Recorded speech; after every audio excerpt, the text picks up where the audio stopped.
신명기 31장 14절에서 29절입니다. 여호와께서 모세에게 이르시되 내가 죽을 기한이 가까웠으니 여호수아를 불러서 함께 회막으로 나오라. 내가 그에게 명령을 내리리라. 모세와 여호수아가 나아가서 회막에 서니 여호와께서 구름 기둥 가운데에서 장막에 나타나시고 구름 기둥은 장막문 위에 머물러 있더라. 또 여호와께서 모세에게 이르시되 너는 내 조상과 함께 누우려니와 이 백성은 그 땅으로 들어가 음란히 그 땅의 이방 신들을 따르며 일어날 것이요 나를 버리고 내가 그들과 맺은 언약을 어길 것이라. 내가 그들에게 진노하여 그들을 버리며 내 얼굴을 숨겨 그들에게 보이지 않게 할 것인즉 그들이 삼킴을 당하여 허다한 재앙과 환난이 그들에게 임할 그때에 그들이 말하기를 이 재앙이 우리에게 내림은 우리 하나님이 우리 가운데 계시지 않은 까닭이 아니냐 할 것이라. 또 그들이 돌이켜 다른 신들을 따르는 모든 악행으로 말미암아 내가 그때 반드시 내 얼굴을 숨기리라. 그러므로 이제 너희는 이 노래를 써서 이스라엘 자손들에게 가르쳐 그들의 입으로 부르게 하여 이 노래로 나를 위하여 이스라엘 자손들에게 증거가 되게 하라. 내가 그들의 조상들에게 맹세한 바 젖과 꿀이 흐르는 땅으로 그들을 인도하여 드린 후에 그들이 먹어 배부르고 살찌면 돌이켜 다른 신들을 섬기며 나를 멸시하여 내 언약을 어기리니 그들이 수많은 재앙과 환난을 당할 때 그들의 자손이 부르기를 잊지 아니한 이 노래가 인도하여 드리기 전 오늘 나는 그들이 그러므로 모세가 그날 이 노래를 써서 이스라엘 자손들에게 가르쳤더라. 여호와께서 또 눈의 아들 여호수아에게 명령하여 이르시되 너는 이스라엘 자손들을 인도하여 내가 그들에게 맹세한 땅으로 들어가게 하리니 강하고 담대하라. 내가 너와 함께 하리라 하시니라. 모세가 이 율법의 말씀을 다 책에 써서 마친 후에 모세가 여호와의 언약궤를 매는 레위 사람에게 명령하여 이르되 이 율법 책을 가져다가 너희 하나님 여호와의 언약궤 곁에 두어 너희에게 증거가 되게 하라. 내가 너희의 반역함과 목이 곧은 것을 아나니 오늘 내가 살아서 너희와 함께 있어도 너희가 여호와를 거역하였거든 하물며 내가 죽은 후의 일이랴. 모든 지파 모든 장로와 관리들을 내 앞에 모으라. 내가 이 말씀을 그들의 귀에 들려주고 그들에게 하늘과 땅을 증거로 삼으리라. 내가 알거니와 내가 죽은 후에 너희가 스스로 부패하여 내가 너희에게 명령한 길을 떠나 여호와의 목전에 악을 행하여 너희 손으로 하는 일로 그를 경노하게 하므로 너희가 후일에 재앙을 당하리라 하니라. 아멘. 모세의 설교는 30장에서 끝났습니다. 이제 31장부터 34장까지는 모세의 설교가 끝나고 마지막 내용들을 기록하고 있습니다. 크게 한 3가지 정도인데요. 여호수아를 모세의 후계자로 임명하면서 이 언약법을 기록하고 이것을 잘 보관하면서 매 7년 면제년 끝 초막절에 정기적으로 낭독하라. 이게 이제 첫 번째고요. 두 번째는 이제 오늘 본문에서부터 32장까지 나오는 모세의 노래가 나옵니다. 그 다음 마지막 세 번째는 32장 45절부터 끝날 34장 12절에 끝나죠. 신명기 끝날 때까지 이제 모세의 죽음을 예고하고 또 이제 모세가 이스라엘 백성들을 축복하고 그다음에 모세가 죽음을 당하는 이런 내용들입니다. 그래서 31장 1절에서 13절까지는 모세가 여호수아에게 이렇게 권면하고 계승하고 그다음에 이것을 기록해서 레위인들에게 잘 보관하게 하고 언약법을 또 7년마다 한 번씩은 모든 백성들이 초막절에 모여서 이 율법 책을 낭독하도록 명령하는 내용이 앞부분에 13절까지 있었습니다. 오늘 14절 보시면 7절에서는 모세가 여호수아에게 계승하면서 권면하는데 14절에는 여호와께서 모세를 통해서 여호수아에게 그동안 모세가 감당했던 사명을 이렇게 넘기는 공식적으로 하나님께서 여호수아에게 모세의 역할을 이어받아서 이스라엘 백성들을 이끌고 나아가게 하시는 것을 봅니다. 이 모세의 마지막 이제 신명기 31장에서 34장까지 보면 한 가지 전제가 있습니다. 여러분의 삶의 마지막 순간에 뭐 하셔야겠어요? 그때 한 가지 중요한 주제가 뭐예요? 모세가 하나님께서 주신 자신의 사명을 감당하면서 이제 생의 마지막 부분에 도달했어요. 이 모세가 생의 마지막 순간에 가장 관심 있게 기도하면서 관심을 기울이면서 마지막 사역한 게 뭐겠어요? 후손들이겠죠. 후손들이 하나님을 잘 섬기는 것. 저와 여러분도 마찬가지겠죠. 우리에게 주신 사명을 잘 감당해야죠. 그리고 그 사명이 이제 마무리되는 시점에서 우리는 한 가지 주제에 포커스를 맞추겠죠. 이 땅에서의 삶이 얼마 남지도 않았는데 여전히 막 자신의 꿈과 비전과 열정들, 이거 어리석은 거죠. 이제 시간이 흐를수록 점차 다음 내 구간 이어달리기, 예수님 재림하실 때까지 이어달리기인데 하나님의 나라가 내 구간 열심히 잘 달려야죠. 그런데 마지막 구간이 올수록 이제 내 바톤을 이어받아서 달려야 될 다음 세대들. 그래서 이 31장에서 34장은 후손들이 하나님의 계명을 잊지 않도록 하는 조치들이에요. 이 모세는 여기에 포커스를 맞추어요.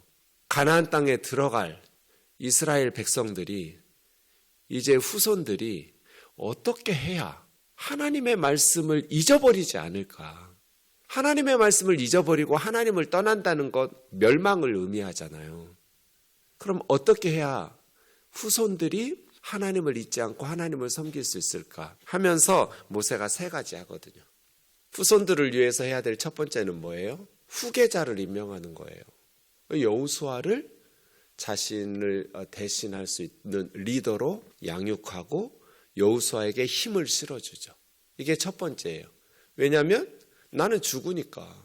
나는 우리 시대의 사람들을 이끌고 하나님의 나라를 섬겼지만 이제 나는 16절에 나오는 것처럼 조상들과 함께 누울 거거든요. 누구에게나 이 순간이 있죠. 조상들과 함께 눕는 그러한 이 땅을 떠나는 순간이 있단 말이에요. 그러니까 당연히 후손들을 염려한다면 모세는 여호수아를 이 일을 위해서 준비했죠.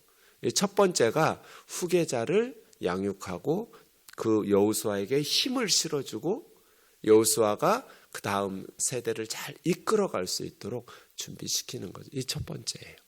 두 번째는 언약의 말씀을 이렇게 정기적으로 낭독하고 보관하게 하는, 말씀을 잘 보관하게 하는 제사장들과 레위인들에게 이 언약법을, 하나님의 율법을 잘 보관해라. 그리고 정기적으로 낭독해라. 초막절이 되면 모든 백성들 불러 모아서 7년에 한 번씩 면제년 끝에 낭독하라는 거예요. 그 다음 3번째가 노래예요. 모세의 노래.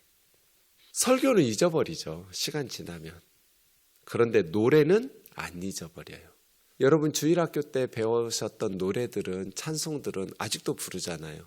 어제 주일 예배하는데 새롭게 하소서라는 찬송 저 오랜만에 불렀거든요. 근데 노래는 그냥 그대로 다 따라 부르게 되죠.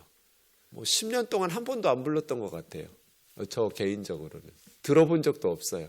근데 어릴 때 많이 불렀던 찬송이었는데 그냥 처음 부르는데 가사도 다 생각나면서 따라 부르게 되죠. 노래의 힘이에요. 모세는 32장이 그래서 모세의 노래예요. 노래. 노래로 가르치면 안 잊어버리거든요. 이것이 다 후손들에게 하나님의 말씀을 잊지 않도록 하는 조치들이라고 말할 수 있습니다.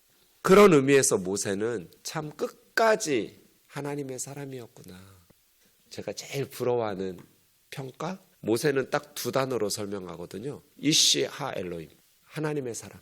성경은 모세를 딱 이 2단어로 설명해요. 하나님의 사람. 모세는 끝까지 하나님의 사람이었구나. 마지막 순간까지 하나님이 주신 사명을 참 잘 감당했던, 여러분 모세처럼 사시기를 바랍니다. 죽을 때까지 눈이 어두워지지 않았고요. 기력이 쇠하지 않았고요. 마지막 순간까지 하나님이 주신 사명을 정말 멋지게 감당했어요. 여호수아를. 그런 면에 있어서 모세와 여호수아는 좀 비교가 돼요. 모세는 자기의 마지막 순간에 여호수아를 세워놓고 백성들 앞에서 리더로 딱 그 권위를 높여놨어요.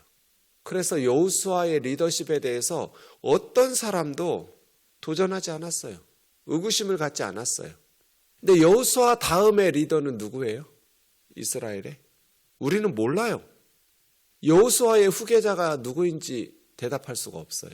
여호수아가 죽은 후에, 모세가 죽은 후에는 누구라도 대답해요. 여호수아. 그런데 우리는 여호수아가 죽은 후에 이스라엘 백성들을 이끌었던 리더는? 하고 질문을 던지면 대답할 수가 없어요.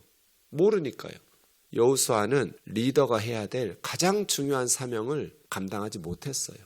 그래서 여호수아가 죽은 후에 여호수아까지 자신은 잘 달렸어요. 하나님 주신 사명을 여호수아는 참 잘 감당하셨어요. 근데 그 다음 바톤을 물려준 리더가 없었어요. 그러니까 어떻게 됐어요? 사사시대의 영적인 타락으로 이스라엘이 망했어요. 여호수아와 그 시대 사람들이 죽은 후에는 우상을 음란하게 섬겼어요. 그러니 나라가 하나님의 심판을 스스로 자초한 것이죠. 그런 의미에서 모세는 여호수아를 준비시켰는데 여호수아는 누구를 준비시켰지? 라고 생각하면 대답할 게 없어요. 회막으로 하나님께서 여호수아를 모세를 통해서 너희 둘 나와라.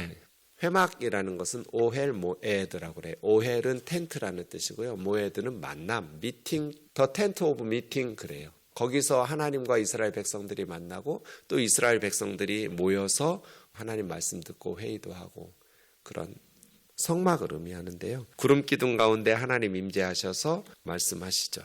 너는 조상과 함께 누우려니와 이 백성은 그 땅으로 들어가는데 문제는 그 땅에 들어가서 이 백성이 음란하게 그 땅의 이방 신들을 따르고 일어날 것이다.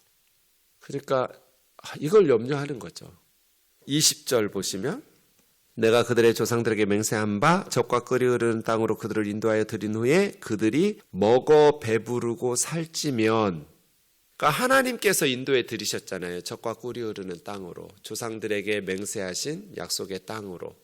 근데 후손들이 그 땅에 들어가서 배부르고 살찌게 되면 돌이켜 다른 신들을 섬기며 나를 멸시하고 나를 버리고 내 언약을 깨뜨릴 거다. 이것이 이제 어떤 어려움 때문이 아니에요. 배부르고 살찌는데 하나님께 감사하고 하나님의 은혜를 찬송하면서 하나님의 말씀대로 살아가는 것이 아니라 가나안 땅의 우상들을 음란하게 섬길 거라는 거예요. 하나님을 버릴 거라는 거예요. 그래서 29절에 보시면 너희가 스스로 부패하여 내가 너희에게 명령한 길을 떠나 여호와의 목전에 악을 행함으로 하나님께서 경노하게 하여 후일에는 재앙을 받을 것이다. 스스로 배부르고 살찌니까 하나님을 떠날 거라는 거예요. 이것이 모세의 경고이고 염려이죠. 어떻게 이스라엘 사람들은 이렇게 살았을까요? 하나님께서 주시는 적과 꿀이 흐르는 땅에서 하나님의 말씀에 순종하면서 하나님 섬기면서 행복하게 살면 되는데 왜 자기들이 심판하고 자기들이 멸망시킨 가나안 땅의 사람들의 신을 섬길까요? 우리 목회자들이 주일에 예배가 시작하기 전에 목양실에 함께 모여서 기도로 이렇게 주일을 시작해요. 어제 제가 우리 목회자들한테 책 한 권 소개했어요. 내가 최근에 읽는 책인데 너무 좋다고. 여러분도 한번 읽어보라고 했더니 우리 교회에서 목회자들에게 2달에 한 권씩 책을 사드려요. 같은 책을 사서 같이 읽어요, 우리 목회자들이. 그랬더니 목사님 그럼 우리 목회자들 도서로 교회에서 사주시면 같이 읽자고. 그 책이 뭐냐면 신들과 함께라는 책 제목이 그래요. 이상환 목사님이라는 분이 쓴 책인데 신들과 함께. 부제목이 뭐냐면 고대 근동의 눈으로 본 구약의 하나님이에요. 정말 좋은 책이에요. 신들과 함께. 지금 우리는 유일하신 하나님 외에 다른 우상들은 다 거짓되라는 것이 그냥 우리 크리스찬들에게는 상식이죠. 너무나 당연하게 받아들여요. 주일학교 때부터. 하늘과 땅에 우리 하나님은 유일하신 참 하나님이시다. 우상들은 다 거짓이고. 근데 구약시대 사람들도 우리처럼 생각했을까요? 아니죠. 구약시대 사람들은 신들이 가득했던 그것을 당연하게 여기면서 살았던 사람들이에요. 우리하고는 달라요. 뭐 우리나라도 예전에는 그랬죠. 하늘에는 옥황상제가 다스리고 또 세상에는 수많은 신들이 다스리고 바다에는 용왕이 다스리고 지하세계에는 염라대왕이 다스리고 수많은 신들이 각각의 영역에서 부하 신들을 거느리면서 각각의 맡은 역할들을 가지고, 그래서 병이 들면 병을 고치고 싶으면 이 신에게 빌어야 되고, 아이를 임신하고 싶으면 삼신 할머니한테 빌어야 되고, 부엌에 가면 부엌의 신에게 잘 보여야 되고, 들에 가면 들의 신에게, 비가 안 오면 비를 내려주는 신에게 각각의 역할을. 그래서 구약시대 사람들에게는 한 신이 하늘과 땅과 각각의 또 지역 나라마다 민족 신들이 있는데, 그래서 우리도 마을 입구에 천하대장군, 지하 여장군 세워놓고 그 지역을 지키는 수호신처럼 그 신이 그 지역을 다스린다고 믿었잖아요. 고대 사람들은. 가나안 사람들, 애굽 사람들, 뭐 이스라엘 백성들이 살고 있는 모압이니 암몬이니 어느 나라도 한 신이 이 모든 것을 통치하고 모든 지역에서 다스린다라는 생각을 한다는 것 자체가 불가능한 세계였어요. 그 세계는. 이것을 역사적인 자료들을, 문헌들을 가지고 아주 잘 써놨어요. 이성환 목사님이라는 분이. 그래서 여러분 혹시 신들과 함께라는 책 관심 있으시면 고대 근동 사람들의 세계가 어떠했는지, 그들의 상황에서 우리가 신명기를 읽어야 될 거잖아요. 지금 우리하고는 입장이 다르다고요. 우리는 유일하신 하나님이 당연하게 받아들이니까 이런 부분이 이해가 안 되는 거예요. 아니 어떻게 그렇게 많은 기적을 경험하고 그렇게 많은 하나님의 능력을 체험하면서도 그 어리석게도 하나님을 버리고 먹어 배부르고 살찌는데, 하나님의 10가지 재앙 홍해를 건너고 만나와 메추라기 먹고 이러한 것들을 다 보면서도 어떻게 유일하신 하나님을 섬기는 그 바른 신앙에서 벗어나서 어리석게도 가나안 땅의 신들을 섬기지? 고대인들의 생각에서는 유일하신 하나님 한 분을 섬긴다는 게 이상한 거예요. 그건 정말 혁명적인 생각이에요. 한 번도 그렇게 생각해 본 적이 없는. 그래서 이래도 될까? 불안한 거죠. 애굽에서 하나님께서 능력을 보이셨어요. 광야에서 하나님께서 능력을 보이셨어요. 가나안 땅에 하나님 계실까? 그래서 17절인데요. 이 재앙이 우리에게 내림은 우리 하나님이 우리 가운데 계시지 않은 까닭이 아니냐? 하나님이 그들 가운데 계시지 않는다. 그럼 어떻게 해요? 그 땅의 신들을 섬겨야죠. 늘 이스라엘 백성들은 이렇게 하나님을, 유일하신 하나님을 섬기는 일에 실패하죠. 점점 하나님께서 포기하지 않으시고 지속적으로 유일하신 하나님 한 분만을 바르게 섬기도록 이스라엘 백성들에게 참고 인내하시면서 가르치시고 하나님의 능력을 보여주시고, 이스라엘 백성들은 갈팡질팡하다가 이제 지고지순하게 유일하신 하나님을 섬기는 나라로 변화되게 된다. 그 책의 내용이에요. 이건 좀 충격적이죠. 모세가 이걸 염려해서 노래를 부르는 거예요. 그 노래는 이스라엘 백성들이 하나님을 배반한다는 것, 그래서 하나님의 심판을 받는다는 노래예요. 32장에 내일 살펴볼 노래죠. 모세의 노래가. 그러면 그 노래가 증거가 될 거잖아요. 우리가 그렇게 어려서부터 노래를 배워서 불렀는데 모세가 가르쳐준 모세의 노래의 내용들이 나중에 이제 실질적으로 이스라엘 백성들이 하나님을 배반하고 그래서 하나님의 심판을 당한 때 그 노래 가사들이 증거가 되겠죠. 그럼 어떻게 되겠어요? 어떻게 하면 돼요? 하나님의 심판을 받을 때 회개하고 돌이키면 되죠. 그게 노래의 목적이에요. 우리가 어리석었구나. 하나님의 능력을. 이스라엘 백성들에게 최고의 위험은 이방 신들을 따른다는 것, 가나안의 신들을 따른다는 것. 그래서 스스로 하나님의 진노를 초래한다는 것. 왜냐하면 하나님께서 얼굴을 돌리실 거거든요. 17절 같죠. 내가 그들에게 진노하여 그들을 버리며, 왜냐하면 16절에 그들이 나를 버리고 내 언약을 어길 테니까. 하나님도 이스라엘을 버리고 내 얼굴을 돌릴 것이다. 하나님의 얼굴은 애정과 관심과 보호하심. 하나님께서 이스라엘 백성들을 애정을 가지고 돌보시고 보호하셔야 되는데 얼굴을 돌리신다는 건 뭐예요? 더 이상 이스라엘 백성들을 돌보시지 않으시겠다는 뜻이에요. 뭐 하면? 우상, 하나님을 많은 신들 중에 하나로 만들어버리니까요.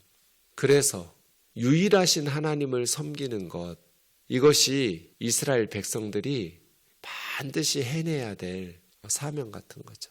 왜냐하면 그 시대에는 유일신 사상을 가지는 것이 매우 어려운 일이었거든요. 우리 조상들에게 그 삼신 할머니한테 기도할 게 아니라 하나님한테 하는 거라고, 이런 거 부엌신이니 뭐니 용왕님이니 이런 거 다 가짜라고, 한 분 하나님만 믿으면 된다고. 하나님이 창조주 하나님이시고 하늘과 땅과 삶과 죽음의 영역, 전 우리의 삶의 영역, 보이는 것 보이지 않는 모든 세계를 다스리시고, 고대의 신들은 무능해요. 전능하지 않아요. 전능한 신은 하나도 없어요. 그래서 신들이 죽임도 당해요. 그래서 바알이 비를 내리는 신이거든요. 이스라엘은 가나안 땅은 1년에 2번밖에 비 안 오잖아요. 이른 비 늦은 비. 그것은 왜 그러냐면 바알이라는 비의 신, 비와 바람의 신이 모트라는 가뭄, 메마름, 불임의 신에게 죽임을 당하기 때문이에요. 그래서 매년 죽어요, 바알이. 그래서 가뭄, 비가 안 와요, 땅에. 근데 다시 우기가 돼서 비가 오잖아요. 그러면 그 바알의 그 와이프인 아나시라는 또 여신이 죽음의 신 모트를 싸워서 자기 남편 바알을 살려내요. 그러니까 비가 또 내려요. 신은 전능하지 않아요. 죽기도 하고 다시 살아나기도 하고. 이게 고대인들은 당연하게 받아들인 거예요. 근데 우리 하나님은요, 전능하신 하나님이시고 무소부재하신 하나님이시고 유일하신 참 하나님이시고, 이게 이스라엘 백성들이 배워야 될, 변화돼야 될 모습이죠. 이것은 고대인들에게는 너무나 이상한 거예요. 혁명적인 발상의 전환이에요. 하나님은 끊임없이 그것을 가르치는 거예요. 우리도 마찬가지죠. 끊임없이 한 분 하나님께서 하늘과 땅과 삶과 죽음의 세계와 모든 영역을 다스리시고 창조하셨던 그 하나님께서 우리를 돌보신다. 오직 하나님 한 분만을 예수 그리스도 안에서 섬기면 된다. 이것을 이 땅의 사람들에게 전해야 되는 것이죠. 그래서 너희가 나를 떠날 것이다. 내가 살아있을 때도 너희가 이렇게 하나님을 거역하고 하나님의 말씀을 떠났었는데 내가 죽은 후에는 어떻게 하겠는가? 27절이죠. 오늘 내가 살아서 너희와 함께 있어도 너희는 여호와를 거역했는데 모세 내가 죽은 후에 너희들은 어떻게 하겠냐? 정신 바짝 차려라. 우리 우면동 교회가 예수님 다시 오시는 재림의 그날까지 주일학교 어린이들의 찬송 소리가 끊임이 없고 하나님의 백성들의 찬송 소리가 끊임없이 울려 퍼지는 교회가 되기를 주의 이름으로 축원합니다. 우리의 기도 제목이 뭐예요? 우리보다 우리 자녀들이, 우리 후손들이 더 하나님 기쁘시게 하면서 바른 믿음으로 살아가는 것. 청계산 기도원에 갔는데 우리 청소년부 아이들이 목사님, 우리 이동희 전도사님이 목사님 자리를 노리고 있어요. 야, 그거 내 기도 제목이다. 나보다 훨씬 우리 전도사님이 훌륭해야지. 그래서 우면동 교회를 물려받으면 너무나 좋지. 나는 이제 점점 사라져야 되고 우리 후배들이 정말 말씀 잘 전하고 정말 예수님 사랑해서 진심으로 바라고 바래요. 진심으로. 우리 후배들이, 우리 아이들이 우리보다 더 예수님 사랑하고 우리보다 더 교회 사랑하고 우리보다 더 설교도 잘하고 우리보다 더 하나님 기쁘시게 해서 예수님 재림하시는 그날까지 우리 우면동 교회가 하나님 기쁘시게 하고 많은 영혼들 살려내고 복음 전하는 귀한 교회 되기를 주의 이름으로 축원합니다. 기도하겠습니다. 존귀하신 하나님 아버지 감사합니다. 모세의 마지막 순간, 모세는 혼신의 힘을 다해서 이스라엘 백성들이 하나님을 떠나지 못하도록, 떠나더라도 다시 하나님께로 회개하고 돌아오도록 그의 사명을 감당했습니다. 존귀하신 하나님, 우리의 겉사람은 연약해지고 점점 늙어서 이제 역사의 무대에서 사라집니다. 간절한 기대와 하나님 앞에 기도하고 간구하는 것은 우리 자녀들이, 우리 후배들이 우리보다 더 신실하게 하나님을 사랑하고 교회를 사랑하고 하나님 기쁘시게 하는 그러한 자녀들, 그러한 후배들 되기를 원합니다. 주여 우리의 기도를 들어주셔서 우리 우면동 교회가 예수님 다시 오시는 그날까지 그리고 우리 우면동 교우들의 가정마다 주님 다시 오시는 재림의 그날까지 우리 자녀들이 우리보다 훨씬 더 주님 사랑하고 주님을 기쁘시게 하는 믿음의 사람들 될 수 있도록 응답하여 주옵소서. 예수님의 이름으로 기도하옵나이다. 아멘.